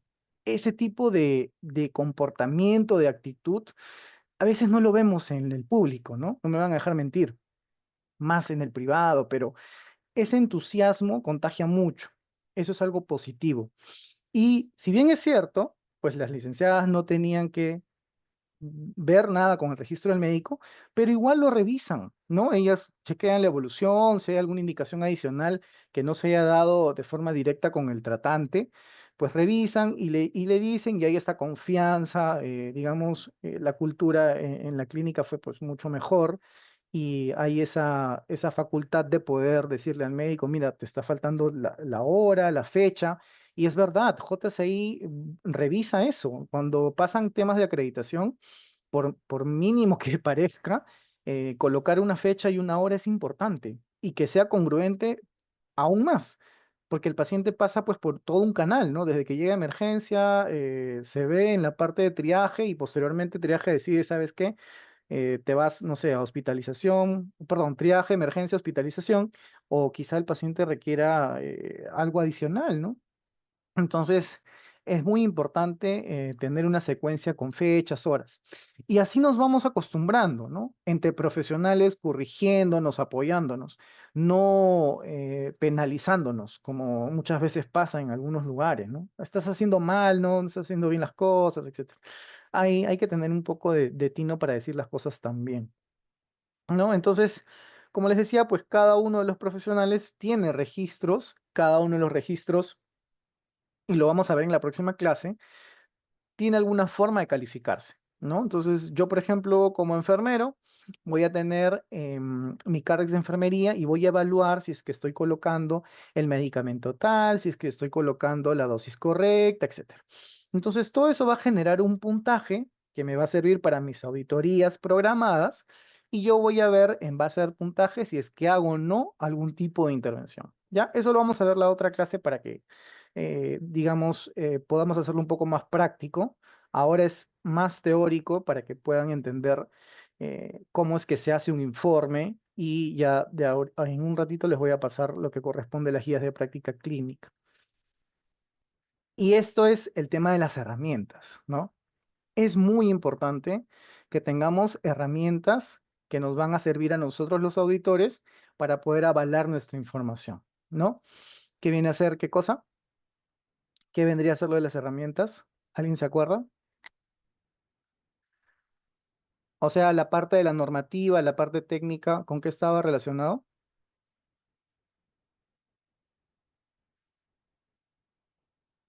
¿Se acuerda alguien?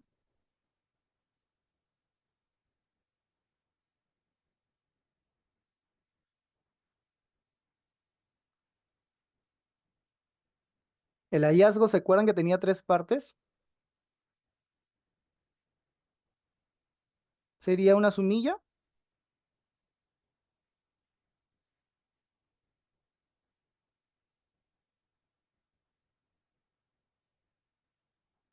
una condición. ¿Se acuerdan? Acá atrás. Vamos a reforzar. Si yo hablo de las normas técnicas, los procedimientos, la parte normativa, no es una sumilla, ¿no? La sumilla viene a ser como el resumen de lo que encontré. Y la condición es en dónde lo encontré, ¿no? Y el criterio vendría a ser esta norma técnica, ¿correcto? Entonces, quiere decir que ahora como ustedes van a tener esto también como parte de sus herramientas, la norma técnica de la gestión clínica, esto viene a ser parte del sustento técnico, ¿no? Entonces, adicionalmente a ello, la normativa nos establece un esquema de historia clínica, ¿no? Yo sé que mucho el personal de enfermería es bien cuidadoso con esto, inclusive en los que todavía hacen registros manuales, lo colocan en la parte posterior, ¿no? De los folios. Y ahí colocan, pues, hoja de filiación, gráfica de signos vitales, todo en orden, ¿no? Y hasta se molestan si es que algún interno malogra sus hojas y las desordena. Están totalmente de acuerdo con eso, ¿no? Debe haber un orden, debe haber una secuencia en el esquema de la historia clínica y porque es que pasa que, ¿no? Varios médicos revisan cuando hay interconsultas y demás y dejan desordenado y eso está mal. ¿Por qué? Porque el médico que lo revisó no tiene cultura del esquema de la historia clínica.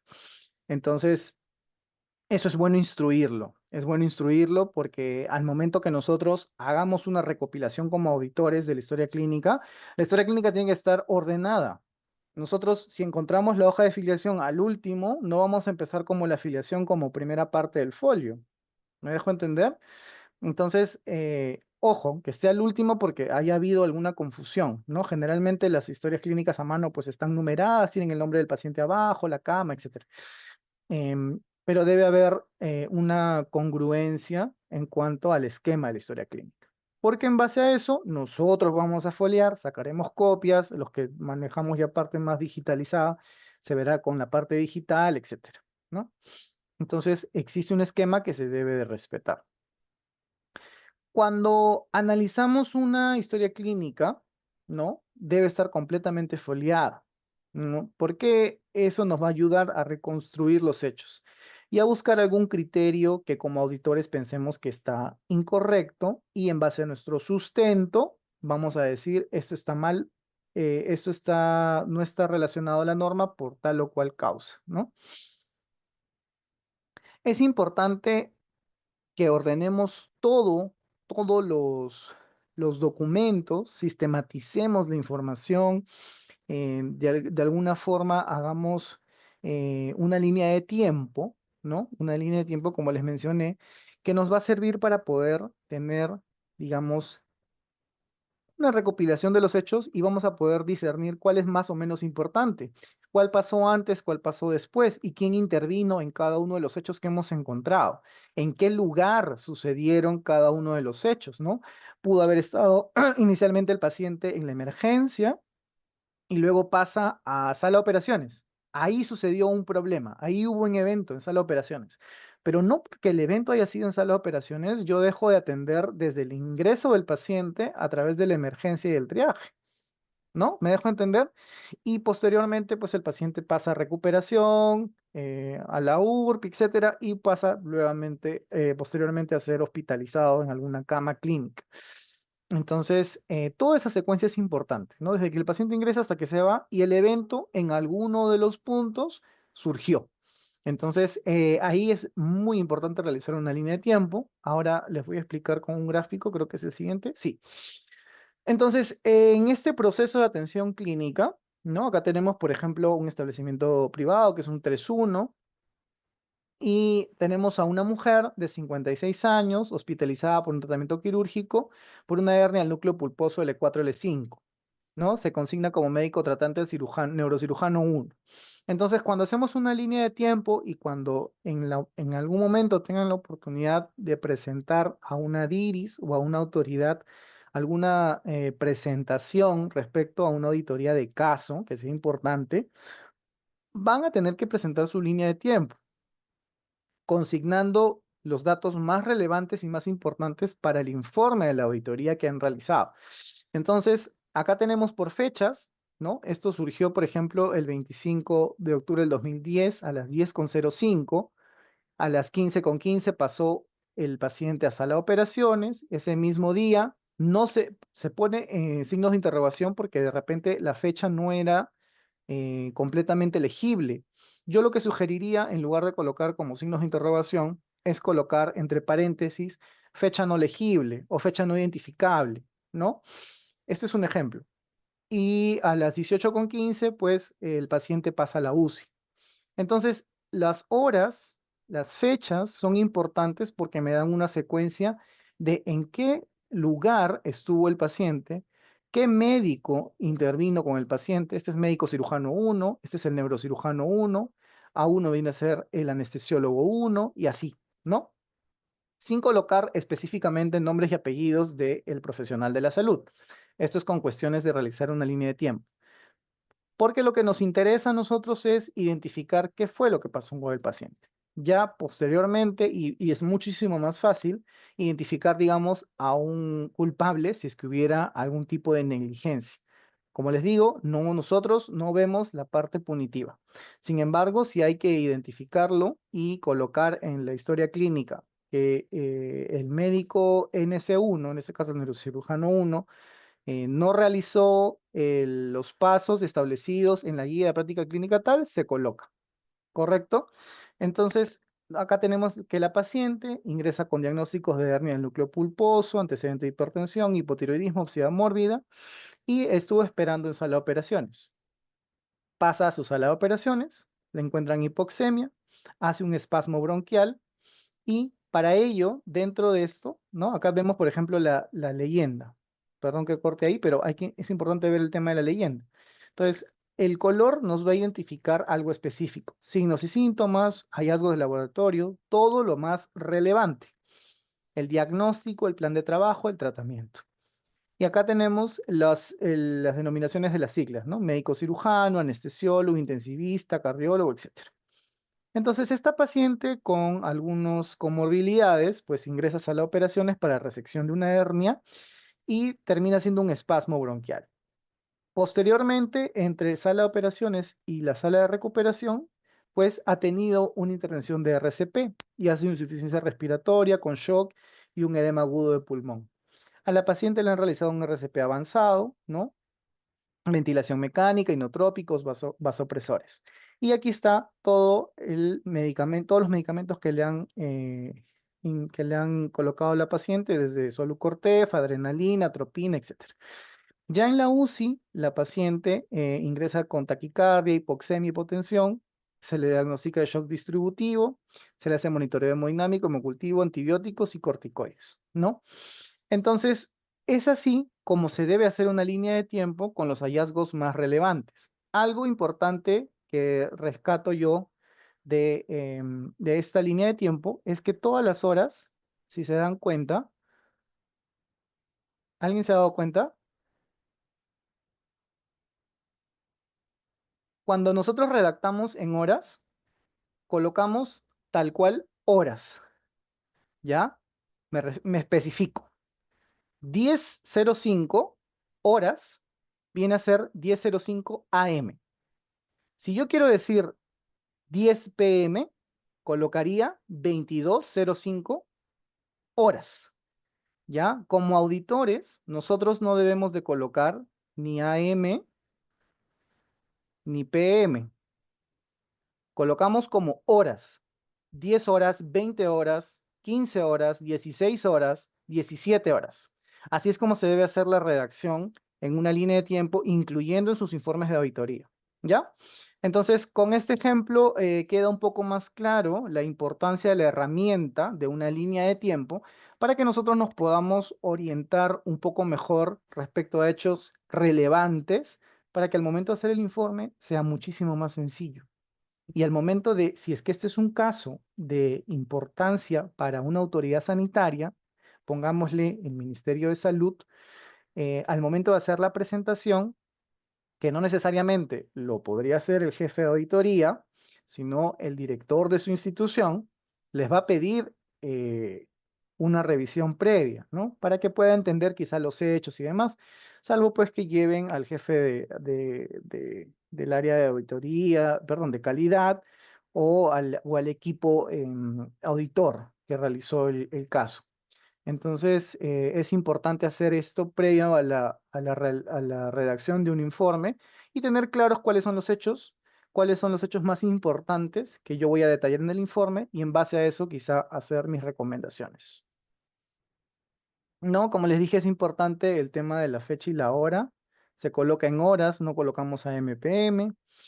El responsable de la atención, la unidad en la que estaba el paciente, estuvo en emergencia, estuvo en hospitalización, etc. ¿Qué evento o hecho de salud fue el primordial en su atención o el evento que condicionó algún tipo de evento adverso o algún tipo de reacción en el paciente? ¿No? ¿Qué exámenes auxiliares y qué plan de trabajo hubo específicos relacionados con este paciente y el tratamiento que se le da al paciente, ¿no? Entonces, cada uno tiene su leyenda, cada uno tiene su codificación y eso ayuda a que visualmente sea más entendible qué pasó con el paciente al momento de hacer una presentación a una autoridad o al momento de tener una herramienta para posteriormente hacer nuestro informe. Algunos ejemplos les voy a dar algunos ejemplos relacionados al tema de los hallazgos, ¿no? Entonces, por ejemplo, este paciente de acá ingresa por un trastorno de conciencia y requiere descartar un DCB agudo, ¿no? Un infarto. Entonces, a mí no se me va a ocurrir para descartar un infarto cerebral realizarle simplemente una radiografía. Si yo sospecho de que hubo un traumatismo, probablemente sí, ¿no? Para descartar una fisura, alguna fractura. Pero si el paciente pues ingresa con un problema de trastorno de la conciencia, no ha habido algún antecedente traumático, entonces lo primero que yo debería pensar no es en una radiografía, sino en una resonancia magnética, ¿no? O en una tomografía. Entonces, este paciente que va a hacer algún tipo de stroke, pues tiene una guía de práctica clínica. Yo tengo un paciente con alteración de la conciencia que no tiene un trauma y quiero descartar un DCB agudo, me voy a mi guía de práctica clínica. ¿Qué dice? Paciente con estas características, entonces lo que yo debería hacerle es probablemente una tomografía, una resonancia, independientemente del caso. Entonces, a lo que yo voy es que, según ese caso, nosotros nos vamos a las guías de práctica clínica. Y hay guías que están actualizadas, otras que no están actualizadas, y es lo que nosotros vamos a revisar en cada institución. Si en el hospital o en la clínica, pues hay un paciente similar y no tiene la guía que te dice que hay que hacerle una tomografía, hay que hacerle algún tipo de prueba de imagen que no sea una radiografía, una angioresonancia, por ejemplo, entonces tienes que sustentar por qué y cómo se debería de hacer. Nosotros como auditores nos deben de facilitar las guías de práctica clínica. Ojo, yo siempre que hago concurrencias a clínicas X y veo algún paciente que necesito saber cuál ha sido el procedimiento, exijo la guía de práctica clínica. No todas las estaciones, me refiero al área de hospitalización, emergencia, consultorio, lo tienen a la mano. Algunas clínicas que manejan el sistema en general de historia clínica electrónica podrían tenerlo, ¿ya? Entonces hay que ir al área de auditoría médica, donde manejan todas las guías de práctica clínica, todos los protocolos, todos los manuales de procedimientos y revisar si es que está acorde al que ellos utilizan. Entonces, esto es bueno, ¿no? Para que nosotros digamos si existe conformidad o no conformidad del hecho. Entonces, en este caso, yo puedo decir como médico, no, una radiografía no va, pero de repente estamos suponiendo, ya existen nuevas evidencias, guías de práctica clínica ya actualizadas y que en realidad dicen que sí, entonces yo no voy a ir contra mi criterio, sino voy a ir con lo que dice la guía de práctica clínica o la norma técnica. ¿No? Entonces, una no conformidad está dirigida a procesos y hechos específicos, ¿no? Es autoexplicativa y basadas en evidencias. Yo las no conformidades, como estamos poniendo en el ejemplo de la radiografía, sabemos, ¿no? Tengo un descarte de un infarto cerebral, no voy a pensar en una radiografía. Sin embargo, ¿cómo puedo corroborar eso? No es porque mi experiencia me lo dice, es porque lo dice la guía, porque lo dice la norma, en base a eso, nosotros tenemos una evidencia que podemos demostrar y podemos decir de que eso genera la no conformidad. No es algo personal, no es algo difuso, no es algo que yo creo, no es una interpretación, no es mi experiencia, no que tengo 20 años, 30 años como médico y yo creo que tiene que ser así porque es así, me ha ido bien con mis pacientes. No, hay que encontrar la evidencia a través de una norma. Como auditores, estamos en el deber de seguir las partes protocolares en este tema de las cosas, de las partes normativas, de las guías y protocolos que se utilizan con respecto a los pacientes, ¿no? Por ejemplo, hablar de un inadecuado tratamiento antibiótico, demoras en el ingreso a las operaciones, no tomaron los exámenes para el diagnóstico de emergencia. Esto no hacemos. Me pasa personalmente eh, he trabajado con algunos médicos auditores que mayores que mencionaban que ellos decían, ¿no? Auditaban una clínica y la clínica consideraba un tratamiento antibiótico, consideraba una prueba de imagen. Cuando nosotros vemos lo que la clínica pide con los diagnósticos que ha querido descartar, había una concordancia, ¿ya? Sin embargo, estos médicos, por tener más años de experiencia en auditoría, inclusive como médicos ya formados en cirugía, decían no, no debieron darle ese antibiótico y no debieron hacerle ese examen porque yo he visto en mi experiencia, entonces eso no va. Ese chip de auditores no quiero que se lleven. Nosotros no podemos dar opiniones subjetivas, ni que lo que tengo de experiencia, ni los años que tengo como médico, etcétera, no. Todo tiene que ser objetivo. La guía me dice, ¿se utiliza esta prueba para descarte de esta enfermedad? Sí. Entonces, ¿el médico lo está pidiendo de forma correcta? Sí. No encontró nada, a pesar de la sospecha, está bien, pero hizo un examen clínico relacionado al diagnóstico presuntivo y le realizó la prueba de imágenes o la prueba de laboratorio que fuera y arrojó negativo o positivo. Entonces, si ha seguido esos pasos que establece la norma, la guía, el protocolo, ¿no? El manual, entonces quiere decir que el médico o el profesional de la salud, que puede ser enfermera o lo que fuera, pues hizo bien, ¿no? Entonces eso no lo puedo catalogar como una no conformidad. Entonces, lo mismo, ¿no? Con cualquier tipo de medicamentos, nosotros tenemos que refutar. tenemos que decir, no es en mi experiencia, yo le he puesto tal medicamento, tal antibiótico. Podemos redactarlo, se administró cefazolina endovenosa cada 6 horas durante 3 días como tratamiento profiláctico antes de la cirugía abdominal. Ya, este es un hallazgo, ¿correcto? Entonces, la no conformidad viene a ser que el paciente ingresa a sala de operaciones luego de 12 horas de tomada la decisión quirúrgica, contraviniendo a lo que se especifica en qué norma, en la norma técnica tal, que indica que el paciente debe ingresar a la sala de operaciones dentro de los 30 minutos de tomada la decisión quirúrgica. ¿Ya? Y en la emergencia no se solicitó examen de tomografía de encéfalo sin contraste para el paciente con sospecha de un ictus hemorrágico. Entonces, las no conformidades, vuelvo a repetir, están redactadas en base a lo que nosotros encontramos y corroboramos con una norma, con una guía, con un sustento objetivo. Las conclusiones ya vienen a ser el resultado de la evaluación de las no conformidades, ¿no? Viene a ser prácticamente el resumen de lo que no hemos encontrado. Entonces, no son específicamente un resumen de las observaciones, es un resumen de todo el hallazgo que hemos encontrado, ¿no? Que incluye desde la historia clínica, desde la evaluación de esa historia clínica, desde la evaluación de los hallazgos, y eso va a generar algún tipo de conclusión que devenga en una recomendación.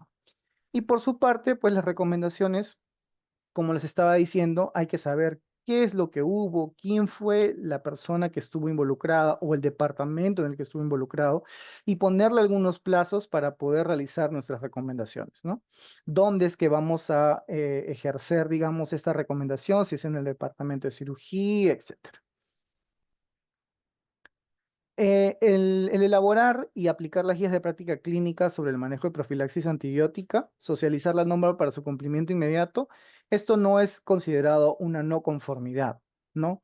No se redacta de esa manera. Si lo que yo quiero es hablar de una tomografía para el diagnóstico, ¿no? Nuestra forma de redactar nuestra recomendación es como les había mencionado en el primer ejemplo que vimos casi hace 20 minutos donde hablábamos de que había un plazo, un responsable y qué es lo que se debería de hacer.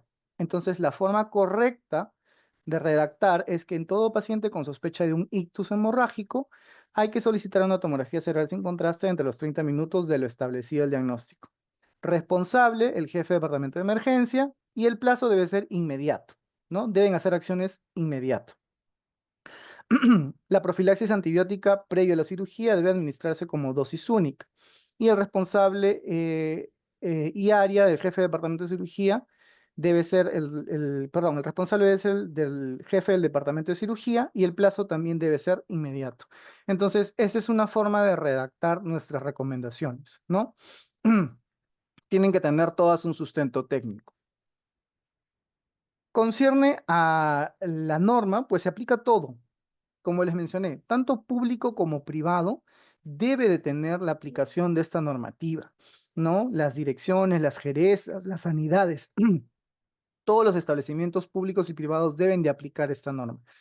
Y algunas definiciones claves en lo que viene a ser de por sí ya la elaboración de historias, de guías de práctica clínica, es que debemos de considerar que toda una guía de práctica clínica lo que va a hacer es desarrollarnos, por así decirlo, unas recomendaciones específicas que van a guiar a cualquier profesional de la salud para que pueda tomar alguna acción, ¿no? Entonces, yo como profesional de la salud puedo tomar alguna acción determinada respecto a lo que me dice la guía de práctica clínica. Como su nombre lo dice, es una guía. Entonces yo tengo alguna opción diagnóstica o terapéutica y la guía me va a direccionar qué es o cómo debería de abordar el problema de salud, ¿no? Algunas definiciones clave. Bueno, guía de práctica clínica lo hemos visto. Hay guías prácticas clínicas de novo que se utilizan como ya una búsqueda o análisis a través de un proceso de sistematización de medicina basada en evidencias. Quiere decir que nunca hubo una guía de práctica clínica respecto a algún procedimiento X, ¿no? Como puede haber pasado en el Niño de San Borja, también recuerdo que hicieron una guía de novo para un procedimiento quirúrgico que no estaba en guías del Ministerio de Salud y se tuvieron que adaptar varias cosas. Entonces hay que revisar mucha información de medicina basada en evidencia, ¿no? Sistematizar este tipo de información respecto a algún procedimiento o alguna patología específica. Y eso de alguna forma establece una normativa base para que al momento de que yo haga una auditoría de este nuevo procedimiento quirúrgico, pues diga, mira, si hay un sustento técnico al momento de yo haber encontrado una no conformidad, por ejemplo, ¿no? Hay guías que pueden ser adaptadas, ¿no? Como suele pasar en el segundo nivel de atención, se pueden adaptar guías del Ministerio de Salud. El tercero debe elaborar las propias, como les dije, por ser institutos especializados. Y el segundo puede adaptar las guías, igual que el primer nivel de atención, adaptar guías del Ministerio de Salud, ¿no? Para resfríos, tratamiento de faringitis, todo tienen guías. La mayoría tienen guías, normas técnicas, tratamiento de dengue, actualizaciones en COVID, etcétera. Y medicina basada en evidencia, pues, ¿no? Hay un ciclo de producción normativa para poder generar una norma desde la planificación hasta la implementación. ¿Ya? No vamos a entrar mucho en detalle, pero para hacer una guía de práctica clínica, nosotros tenemos que planificar exactamente hacia quién va a estar dirigido, formular cuál va a ser el procedimiento de esta guía. Esta guía va a establecer procesos, va a establecer algún flujo específico, va a establecer algunos canales de atención respecto a algún tratamiento del paciente, respecto a cómo abordar el diagnóstico, etcétera. Y posteriormente va a tener que ser aprobada por la jefatura de la unidad de calidad y va de la mano la guía de práctica clínica con disposiciones normativas sobre elaboración de guías. ¿Quién le proporciona esto a la unidad de calidad? Pues el área de planeamiento. Planeamiento le proporciona, esta es la estructura normativa para hacer documentos de guías de práctica clínica o normas técnicas, sigue esta estructura. Lo hace el área de calidad, lo termina aprobando la jefatura, pasa posteriormente a asesoría jurídica pasa a la dirección del hospital o de la clínica, ¿no? Y posteriormente pasa a la difusión, que puede ser a través del portal web, puede ser a través de un memorándum circular, un memorándum múltiple, y se hace la implementación de esta nueva guía de práctica clínica, sobre todo en el servicio que lo requiere, ¿no?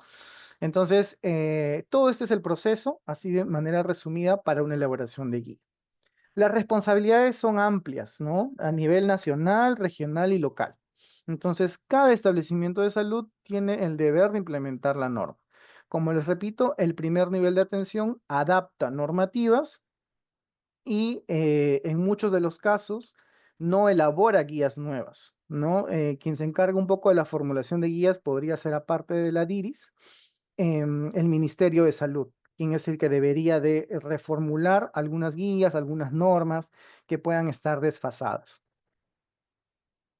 En emergencias sanitarias se prueban algunas guías de práctica clínica especiales, ¿no? La autoridad sanitaria puede aprobarlas de manera rápida, como sucedió, por ejemplo, con COVID, que ha tenido varios cambios la normativa, ¿no? En el transcurso de los años. Entonces, eso es un caso, digamos, excepcional de la norma técnica de las guías relacionadas a este tipo de atención en coronavirus. Y se prioriza, pues, la evidencia científica que esté disponible al momento, ¿no? No siguen necesariamente todo el proceso que hemos visto, desde la planificación hasta la implementación.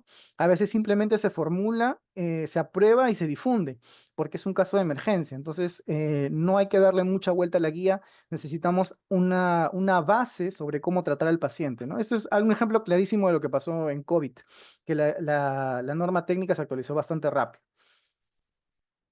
Bueno, entonces, lo importante de lo que hemos estado viendo hasta el momento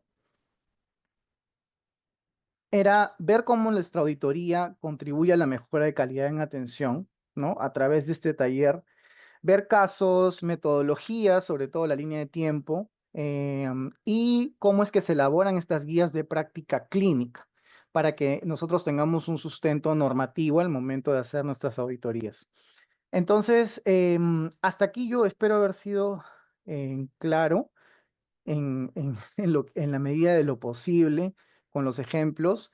Yo no sé si tienen ustedes alguna pregunta, alguna consulta adicional o quieran contar alguna experiencia propia en sus centros de salud. Ahorita estamos en un espacio abierto para que puedan comentar lo que gusten.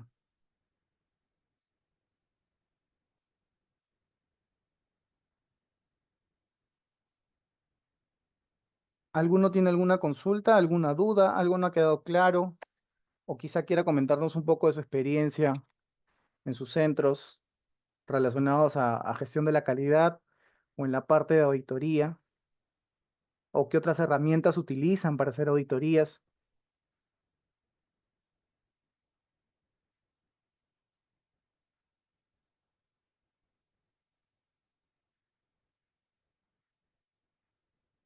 ¿Sí? ¿No hay preguntas? Si no hay preguntas, yo asumo que todo está claro, ¿verdad? Y bueno, como les mencionaba, la próxima clase, que viene a ser el 31, vamos a ver un poco más la parte de registros, ¿no? Esto que les comentaba de las auditorías programadas en emergencia, en consultorio, etcétera. Un poco de lo que hace la parte de enfermería, la parte médica, la parte obstetricia, etcétera, con el registro de las auditorías programadas.